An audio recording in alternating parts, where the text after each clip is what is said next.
సృష్టికి మూలం అమ్మతనం, సృష్టించలేనిది అమ్మ గుణం. అమ్మ పాడే జోల పాట అమృతాని కన్న తీయంట. అమ్మ పాడే లాలి పాట తేనెలూరి పారే ఏరుంట.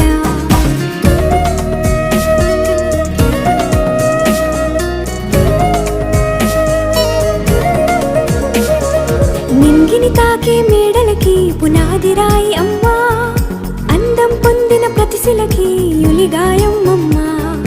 నింగిని తాకే మేడలకి పునాది రాయి అమ్మా, అందం పొందిన ప్రతిశిలకి యులిగాయం అమ్మా. చీకటి చెరిపే వెన్నెలకి జాబిల్లి అమ్మా, లోకం చూపే కన్నులకి